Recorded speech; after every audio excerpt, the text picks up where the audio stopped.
Presiden Prabowo minta masukan para ahli. Apakah adil keluarga menanggung perbuatan koruptor? Adil. Adil, Pak, sangat adil. Kalau Bapak minta masukan kepada saya ahli nyinyir. Ahli mengkritik. Ahli julid. Jika Bapak minta masukan saya sebagai ahli, adil dan adil. Gimana para sahabat mulut netizen? Adil kan? Adil. Karena apa? Karena keluarga itu juga ikut menikmati hasil korupsi bapaknya, ibunya yang korupsi. Jadi sangat adil jika mereka ikut menanggung. Masa mereka mau enaknya aja? Ya kan? Banyak duit korupsinya, foya-foya, hidup mewah, keluar negeri. Giliran ketangkep nggak mau nanggung. Wih, kok enak. Tapi kalau Bapak minta masukan para ahli jilat, ya dibilang nggak adil. Tapi kalau minta masukan para ahlinya rakyat, akan bilang adil. Gimana para sahabat mulut netizen? Adil nggak kalau keluarga menanggung perbuatan para koruptor? Gimana? Adil nggak? Yuk komen, adil atau nggak? Adil lah, adil ya. Ahli nyinyir.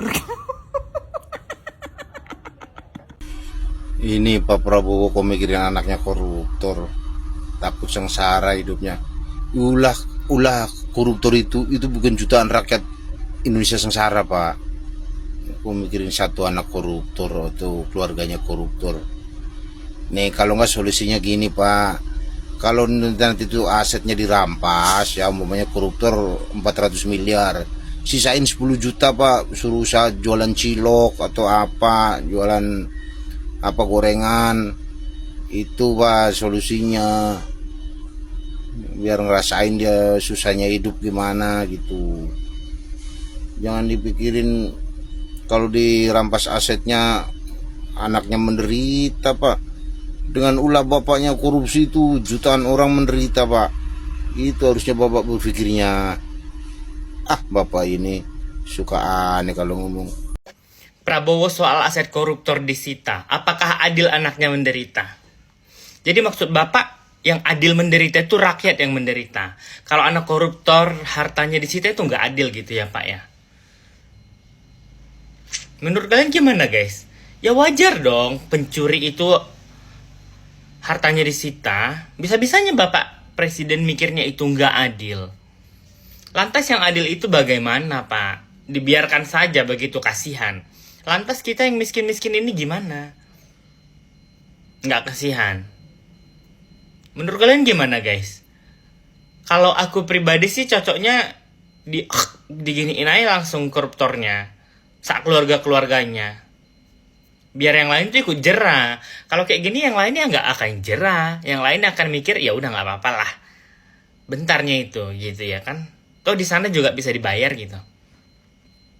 Ini kok semakin parah ya apa yang menjadi pola pikirnya Pak Prabowo. Apakah semua ini terjadi karena faktor sehingga Pak Prabowo pola pikirnya sudah tumpul?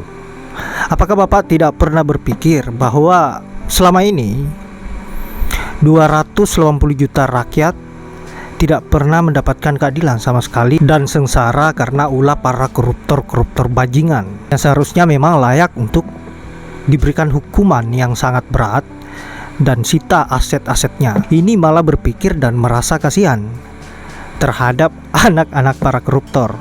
Padahal anak dan istri koruptor ini menikmati hasil dari uang rakyat yang selama ini dikuras habis oleh keparat-keparat yang melakukan korupsi.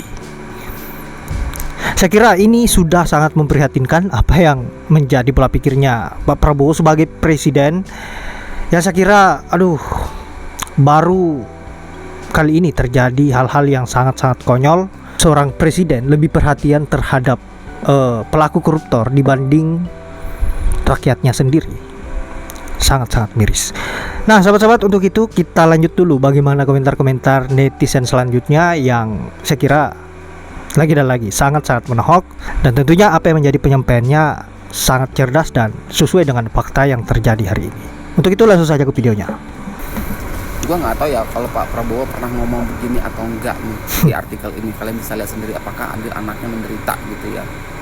Cuman menurut gua Pak Prabowo salah ngomong begini. Rakyat yang menderita Pak, 290 juta. Para koruptor uang negara yang menegak emang para koruptor nggak menjadi penderita rakyat Indonesia bertahun-tahun diakibatkan para koruptor.